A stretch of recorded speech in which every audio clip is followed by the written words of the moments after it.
Welcome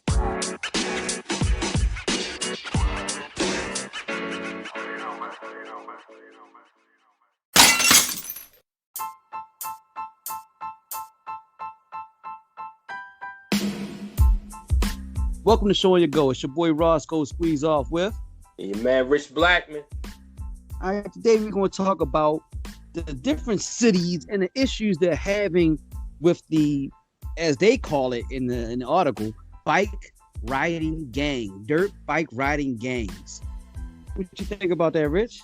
Is that the right term? You know what? I wouldn't necessarily say that's the right term for it. I would go with more of a dirt bike four-wheeling nuisance type of situation. You know what I mean? However you could put that together. That's just my thoughts. You know, my thing is this. Here in Baltimore, we have a very, very big problem with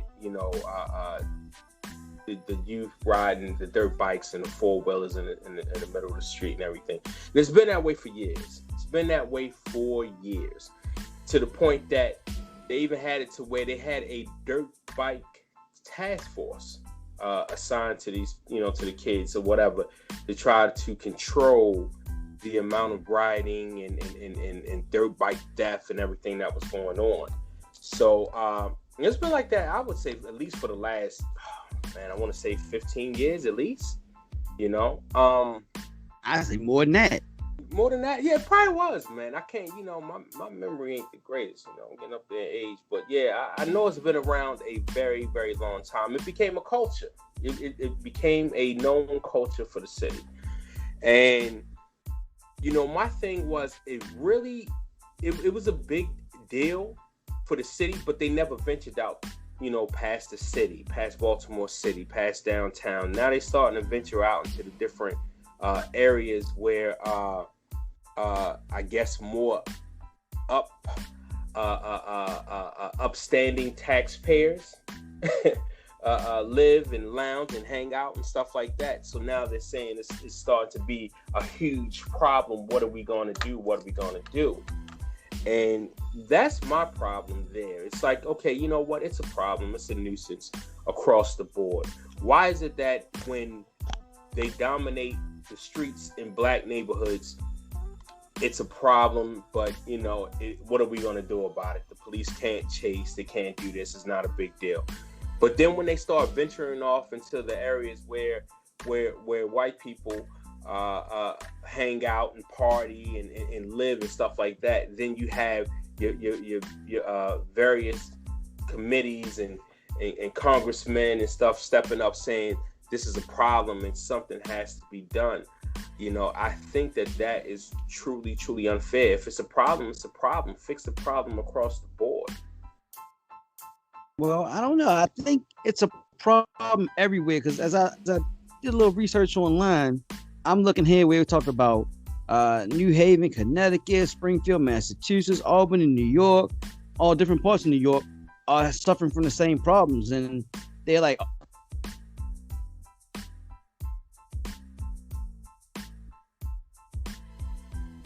local law E, where they're going to actually be hitting people up for like $3,000 fines and 2 weeks in jail for illegally operating dirt bikes. So they're taking it pretty serious up there.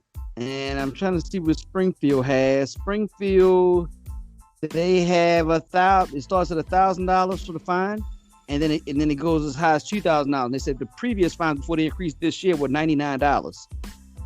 So. But my question is this: do they have a no chase policy? Because in Baltimore they have a no chase policy. So how are you going to put these fines on people that you can't even catch? Well, it said they're catching, according to this one I'm looking at, which is Adventure Rider Ride the World Forum, it's saying that they catch a lot of these guys while they're like refueling, because it's a prohibition on refueling. So they're catching them at like gas stations and things of that nature, it looks like. I don't think anybody's chasing them right now. I don't know how you can chase them. I know in Baltimore, and it was about 25 years ago, because sad to say, at one point in time, I was a rider of dirt bikes when I was really young. and we would ride all through the city and stuff. And I think they stopped chasing. They used to chase us. Of course, they couldn't catch us, and I think they realized they couldn't catch us. But the reason they stopped the chasing is because a young kid in Baltimore was like 12 years old, I think, at the time, and he ended up getting hit by a transit bus running from the police. So it was like a little outrage of why were they even chasing him in a crowded city. And I think that's where it all started, of not chasing him through the city. Now my thing is, you can find them, when you would find them fees. Are they going to even pay? Are these young kids going to pay? Now the 2 weeks in jail, I guess they could get you on that, but who's going to pay that? But see, but this is the thing, and I get that, and I understand that, and they're probably not going to pay. Who knows? Because a lot of these riders are young, very young. So I'm sure that their parents are still responsible for them. But my thing is this. Okay, how you South think said Connecticut, they will catch them at gas stations and stuff like that, refueling. That happens here in the city. And you have police ride by the gas stations and don't do anything. So my thing is, like I said, I feel like it's one of those things where it's a problem. Of course it's a problem. It's a problem to the citizens. It's a problem, period. It's a big issue as far as safety for the riders and the pedestrians and the people operating cars. It's a problem all the way around. But the police are not doing anything. So my thing is this. What can they do? Like you said, in Connecticut, they catch them at filling stations. They're not doing that here. They're not even attempting.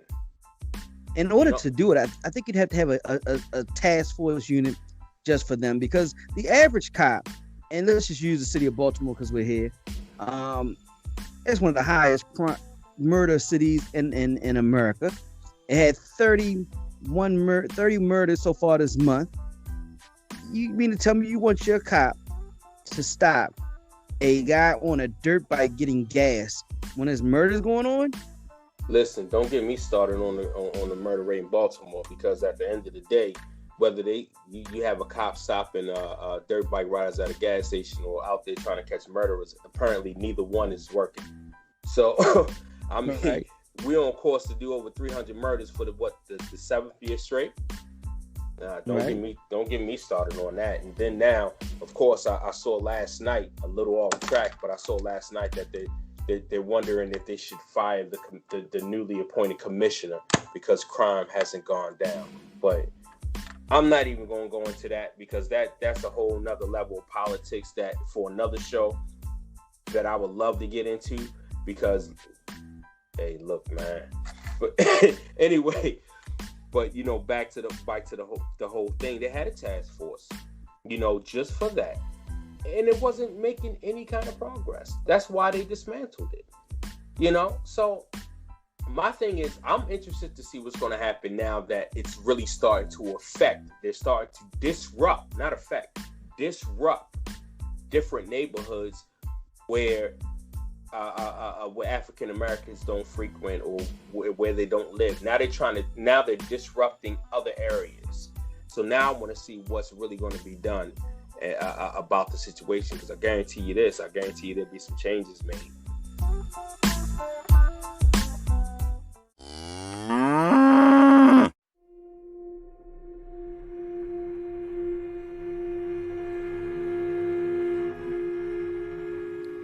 Have you ever thought about starting your own podcast? When we were trying to get this podcast off the ground, we had a lot of questions. How do we record an episode?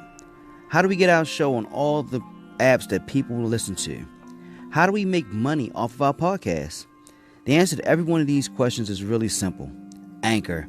Anchor is a one-stop shop for recording, hosting, and distributing our podcast. Best of all, it's 100% free and ridiculously easy to use.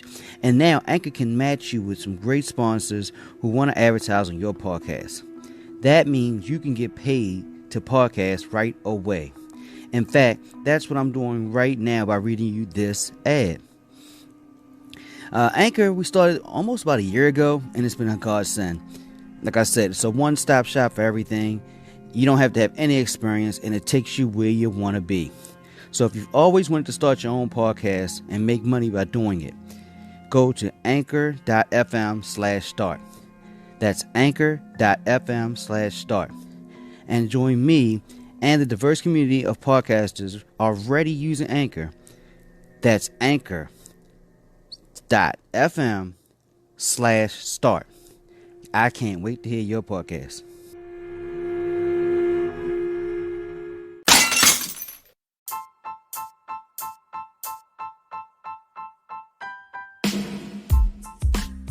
All right, so as much just like the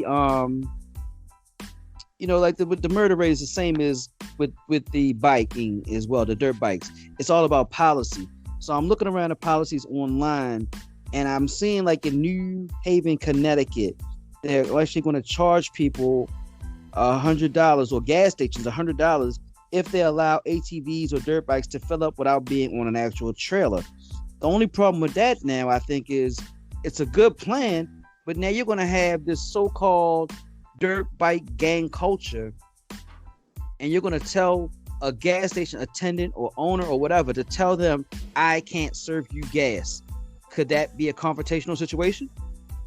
Oh, I'm not. It's not that it could be. It's going to be. I mean, that just makes sense. And you got two things going on here. Gas station owners and workers are not going to want that problem with the confrontation. Number two, they're not going to want to lose that money. True. You're right. That's money you're losing because somebody's going to serve it to them. So what other policies could you actually use? I mean, what policies could you put in place to stop this? I mean, when they come through the cities, sometimes they come 100 deep. They're blocking off intersections. They're taking over the streets. I mean, they're dominating the street completely, and you're scared to do anything because they've had situations where people have tried to drive through them and have been attacked. Well, you know what? I don't know, man. But I will say that, one of the bigger questions is this. Let me ask you this. I actually went four-wheeling this weekend with my wife and a couple other family members. And we had a conversation. It was a big four-wheeling dirt bike track and all of this. So, of course, they were like, oh, man, they should have something like this in Baltimore City for the kids to go. If they had something like this, they wouldn't be all over the street. I disagreed. And they were kind of upset with me because they was like, no, I think that if they did have something like this, that, they wouldn't be on the street. And I said, no. I said, I don't care if you placed a track in the middle of the city that was the size of a NASCAR track. You're still going to have the problem of the kids riding the dirt bikes and four-wheelers in the street because it's a culture, because it's a thing. I said, one of the difference, and you and I were even talking about it, one of the difference why they're not going to want to go to the track, number one, is because there ain't going to be no girls there to stunt for. There's not going to be anybody there for a show. They're not doing it to ride, to just say, hey, we want to enter some competitions maybe down the line or jump some hills and things like that. No, they do it, yes, to let off some steam. I get it. Yes, because it's fun, but also to show off. It's 100% to show off. It's about the attention. When I started riding, like I said, many, you remember they got the movie out, the 12 O'Clock Boys, or the slow series, whatever it was. And when I started riding, it was just for that reason, to show off. I would hit wheelies for blocks just to show off. It was about getting attention. I mean, we used to go riding. It was a spot out on the outskirts of Baltimore, Brooklyn to Glen Burnie. It's called Ritchie Highway. And we used to go out there, and it was like all these dirt hills, and we'd go out there and ride. We did it like 4 or 5 times, but that wasn't no fun. It was fun because you could ride fast and jump stuff and all that. But it was fun to be in the city to get the attention, to have girls saying, you crazy, that kind of stuff. Mm-hmm. And that's what you do. And then also just to be defiant. It was actually fun at one point. Now I hate it now. Trust me, I'm a grown man. I dislike it. I think it's unsafe. It's a necessary risk, unnecessary as they come. But at the same time, to have the police chasing you, because back then the police could chase you, knowing they couldn't catch you or they couldn't do nothing to you, knowing you can eat them up when you want, and no matter what angle they came from, you can still get out of it and make it happen. You tell you, man, it was the stories you tell your friends. It was like a joke to them. It was like a complete joke. And granted, when you're young, sometimes you're not thinking about safety and that you could actually lose your life doing this. Yeah, I agree. If you were thinking about losing your life, you wouldn't be called a 12 o'clock boy because you bring your bike up to 12 o'clock. That's dangerous in itself. Especially on the street. I had a buddy that almost lost his leg. Well, excuse me, almost lost his foot because he was riding dirt bikes on the pavement and wound up falling off and tore up his whole ankle and all of that. I mean, man, he to this day he still has a problem with walking and limping and all of that stuff. And it's like, we don't think about these things when we're younger. Of course, like they're not thinking about it. But for them to solve this issue, it's going to take more than some fines and a couple weeks in jail. Throw something out there. What you think could do it? Any ideas? That's a tough one, man. You know what? I truly do not have an idea on how you can stop this. I really don't. I mean, what can you can't chase them. People can die and you will still do it. I had a good friend when I was young, and I'm gonna leave his name in Omar. I don't want to say I don't want his family to be like, why are you telling our information? But he actually had a scholarship for college and everything. He would have played with Mike Vick, believe it or not. And another good friend of mine that played with Mike Vick at Virginia Tech, and he was getting chased by the police, and he ran into a tree, and he hit the tree so hard his eyeballs popped out of his head when he hit it. You know what I mean? He actually died on the spot. And we still rode dirt bikes. We didn't say, "Oh man, it's so sad. We better stop. This is unsafe." No, we still kept riding. So, being reckless is part of the whole thing. The allure of it is that I can be reckless. I can do what I want to do. I can be defiant. And I think in order to stop that, you'd have to change the culture. So if you can't change the culture, which they're not going to be able to change, you want to say you want to stop the people from selling it, but then does that become un-American to eliminate somebody's ability to make money? If you find a gas station, does that become un-American to eliminate the gas station's ability to make money? What policy could you put in place that can actually be enforced? I mean, what do you think? That's a tough one, man. That's a tough one. I think you just got to start. Here's the problem. Can you really punish these kids with jail time? Because a lot of them are kids. A lot of them are under 18. I mean, you got quite a few that are over 18, but you do got a lot that are under 18. And do you want to punish them with jail time? I mean, jails are overcrowded as it is. Even the juvenile jails are overcrowded. Do you want to devote a task force to this, to be snatching these guys up at gas stations? And, do you want to follow these people around? Do you have time for that when you have a murder rate as high as this one? And not just here. I mean, the problem is in Philly and New York and Connecticut and Virginia and DC and Florida. I mean, it's everywhere. It's happening everywhere. At least up and down the East Coast. As I look around, it's even starting to happen. I see some where it says it's happening in Paris. In Paris, man, because now you got the movies, like the movies and the shows out that glorify and like the Rough Riders anthem where they riding all around with DMX. You're starting to get it everywhere. The only thing I could think, man, and I hate to say it, but the only thing that I could think of is, hey, look, they're not meant to be driven on the street.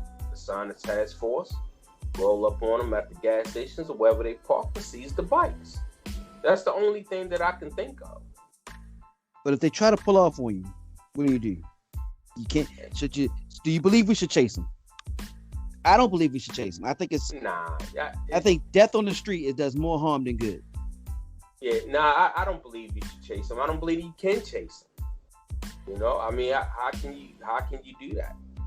First of all, Said he doesn't own a whole lot, dirt bikes and stuff like that. So number one, you can't chase it. Number two, it becomes a safety risk.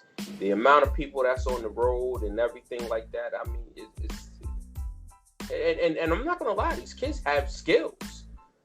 Skills, real skills, real skills. So you can't even do that. I don't even think you can do that. So that's the only thing that I could come up is you roll up on them deep, seize the bikes. The only thing I could think of. I mean, you can't shoot them off the bike. You can't even hit them with a beanbag. You can't do anything that make them fall off the bike because they could die. Or get seriously maimed. Lawsuit. It's just a bad image. Who wants that on camera? A kid falling, end up being a kid because the police forced him to fall. So you can't chase them or knock them off the bike in any way. All you can do is, so we got to hang out around gas stations and catch them. That's the only way to do it. Hope they run out of gas. That's it. And then eventually they can get around that too, because all they got to do is buy some gas containers and go fill up the gas containers, and then fill up the bikes. I mean, the tanks on the bikes don't have very big tanks, so you get yourself a little 2-gallon to 5-gallon container, approved gas container. You're in there. Yeah, this is going to be hard. Like I said, I'm myself. I'm looking forward to see exactly what they're going to do now that it's starting to become an issue in other neighborhoods. I want to see what they're going to come up with at this point. I got something. I think I just thought of something. All right. When I was young, this shows my age, drinking and driving in the state of Maryland was not a felony. That it used to be a misdemeanor, believe it or not. Mm-hmm. I know a good friend of ours that we know. I remember when I was younger, she caught one, and it was a misdemeanor. It doesn't affect her anywhere in life. She's a business person now, has her own little business, does property management and all that, has no problems at all in life from a DUI. Now, DUI can damn near ruin your life and definitely your driving life, because they stepped it up to show the severity of how important it was to stop drinking and driving. What if they made that a felony? Now, the backlash for making that a felony for driving these bikes is they're going to say it's racially motivated. But if they made it a felony, would some guys say, I'm not going to do it because it's not worth it? At least the ones over 18. It's not worth catching a felony for that? Nah, I don't think so. I think that's going to make them, A, go hard. You think so? Because they don't want to get caught. You know what I mean? B, right. B, it is racially motivated at that point. And C, do we really want to spend our tax dollars on housing 10, 15,000 dirt bike riders? Right. So I mean, it's and I'm not gonna lie, and then all we're gonna do is have our wonderful state's attorney say it's not a process. They're not gonna prosecute that type of crime, and then we're gonna go back to everybody do what they want to do. So I mean, but here's the thing: it's happening everywhere. It's not just Baltimore, so it's everywhere. And as I look through here, I'm saying Philly has a big problem. I have a ton of articles in Philly right now. And does it take someone getting hit by a dirt bike driver? Like a 10-year-old kid gets hit and dies. Is that what it's going to take before they do something to stop? Because as I'm looking at this, videos all online this is from Philly right here. This is going down Broad Street in South Philly. And it's showing how they're all in the middle of traffic, just dominating the whole little Broad Street right here area. And this is Labor Day weekend 2 years ago. So it's like, how do you when someone gets hurt, they're going to react to this. When a little kid gets ran over, because somebody was running or something, they're going to react to this. I don't know what you can do besides make it a felony. I don't like to think you can't chase, because everybody has a no chase policy. What I see everywhere, no chase policy. Let me click on no chase policy, but that's in Philly. Yeah, Philly got a no chase policy. Yeah, I see the whole thing written up. You can't chase them, and everywhere it does that because of safety. But the guys are and the problem is, if all the riders know that you can't chase them, how do you ever stop that? Go hard. Can't chase us. As long as I'm moving, You can't, which is amazing to me because technically, with them riding on the street is a moving violation. Right. An illegal vehicle on the road. That's what it is. Right. Right. But I can be in a vehicle, okay, and be sitting still. Say, for instance, I could be in a vehicle that has expired tags. You know, of course, they're not doing anything with that now, but because of COVID-19. But I could be in a vehicle sitting with expired tags. You can give me a ticket. Police officer can give me a ticket. Right. But if I move and start driving, now it's a moving violation that opens up the door to 7 more tickets. Right. Right. So my thing is, it's a moving violation. It's multiple violations. But I guess again, you know, hey, they're not gonna pull over. So right. It's well, I'm looking here where they have in Philadelphia Police has a tip line where you can actually call for tips, and somebody gave a tip on one. This was back in September of 2020. On this, I'm looking at an old post, and it says that somebody gave them a tip, and they did a sweep, and they confiscated 23. They called them ATV vehicles. So I'm seeing in front of pictures, there's 4-wheelers, there's 2-wheelers, there's all type of stuff, and they made 3 arrests. So that was somebody giving them a tip of where they were housing some, and it looks like it'd be like some type of garage, and that's how they got this one. So maybe that's how they have to do it. Just they got to get another task force, and they got to try to get people to snitch. But a lot of cities, man, they don't do snitching very well. they could see the person commit the murder and still won't snitch. Happens everywhere. It happens everywhere. Yeah, I don't know, man. This is a tough one, but I tell you what, it's one to definitely watch very closely, because I am super curious to see where we're going with it. And see, I'm seeing the same argument here in Philly where they're saying, don't criminalize. It's an article that says, don't criminalize Philly dirt bike culture, build a park so they can thrive. But as we both just discussed, even if they had, I think they could build, like you said, a stadium the size of a NASCAR, of the Daytona 500, and I think they would still be in the streets because that's where the attention to be at. Ain't gonna be no girls going to the park to watch guys ride bikes. Nah, they wanna ride through the street where the girls are at, and show them what they can do, get their attention. Yep. So How about this? Fine. In conclusion, I'll do my closing point right now. I think there's almost nothing they can do about it, unless they just decide to say, heck with it. We're going to chase them. We don't care if they get harmed. You know, almost like the beginning of that Thuggish Ruggish Bone song. We got to get those thugs. Unless they go with that type of mentality, and on top of that, make it a felony, what can you do? These guys are going to be defiant. They're going to ride where they want to ride. They're going to do what they want to do. And how can you stop that without endangering either them or the citizens? So I think it's kind of here to stay. I think we're stuck. I don't disagree with you. Man. I really don't disagree with you. I mean, maybe it's a situation where we can get some kind of group together to really try to figure out, get to the root of it on their end, and try to educate them.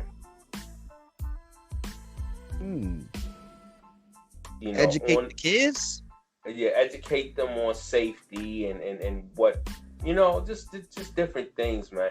Kind of like you know how back in the day the Bloods and the Crips got together with the law enforcement departments and sat down and tried to talk it out and see exactly how each other felt, you know what I mean, and what they were looking at and what they're going through.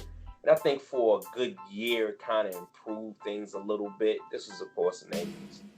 Or right. 90s or something like that. But it improved a little bit, and then, of course, everything went back to hell. But maybe we need to try to do something similar to that.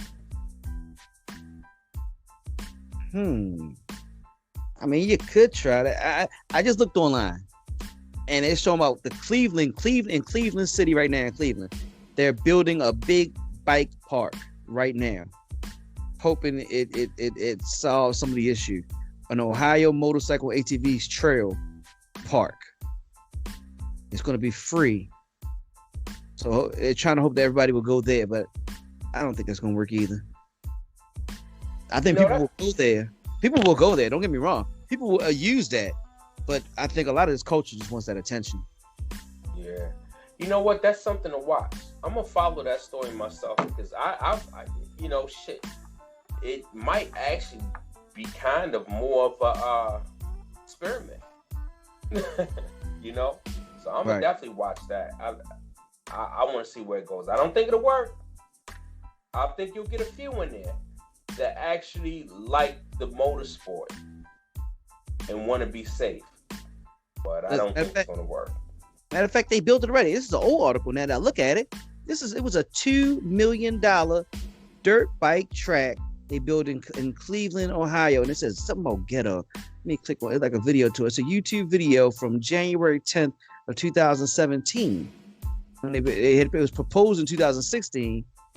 But it was talking about 2017, a $2 million dirt bike track. Wow. Interesting. Wonder how did that work out? Hold up. As a matter of fact, as I scroll further, September 6, 2018, my anniversary, by the way. But Cleveland dirt bike track project officially scrapped. Park to be revitalized instead. Okay, they scrapped that idea. So I mean, is it a thing it didn't work? Mm-hmm. Yeah, it makes sense. Didn't work. Hey, if anybody knows about this, feel free to, contact us on our Facebook page, emails. Let us know if you know anything about this in Cleveland. Because we would like to know what exactly happened here. I'll do some more research on this. If we ever do a follow-up on this one, we can know. It'd be cool if we could try. I'm going to see what I can do. It'd be cool to try to maybe reach out to some of the officials that were on that project and see exactly what happened, Right. Well, I would love to know too. It says their mayor was not. He was not again. He was totally against the riders on the street. Like all the mayors are against that, so that's not saying anything new.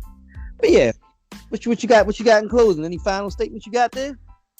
Man, all I want to say is I understand how fun it is because I had a ball weekend on those 4-wheelers. I had a ball. My body hurt because I'm old. Threw me around a little bit, but I had a ball. So I understand how fun it could be. But I also know that it needs to be in a controlled environment. I mean, they even had paramedics on standby. So it has to be in a controlled environment with the right gear in the right situations. I think we really need to figure out how we can kind of nip this in the bud before somebody again gets seriously hurt. I agree. I think myself, just me, Roscoe Squeeze, I think we're stuck. I don't know how you stop it because I also read that illegal street racing is as old as the motor itself. They've always been, whether in cars, trucks, pickups, bikes, motorcycles, whatever, people have always done stuff illegally driving on the street. And we haven't stopped it yet. And I don't think we're ever going to stop it. I think we never imagined we'd have a couple hundred kids riding down the street, popping wheelies in the middle of traffic. But once again, and how do you stop it? It's a nuisance. It's loud. I think we're stuck. I hate to say it. I just think we're stuck. Well, cool. Yeah, definitely, man. Reach out to us. Let us know what you think. If you have any ideas on how you think that the problem could be fixed, definitely reach out to us. Hit us up, email, hit us up on the page. We definitely want to hear you guys' ideas. Definitely. And if you want to come on, if you know about it, we could actually do a follow-up show. I think this problem is here to stay. So we'd love to do a follow-up show. If you know anything about it, we'd love to have you on. And yes. Let you say your part on that as well, because get this out to people. But absolutely. Until next time, it's your boy Roscoe Squeeze off with Rich Blackman. Next time. Peace.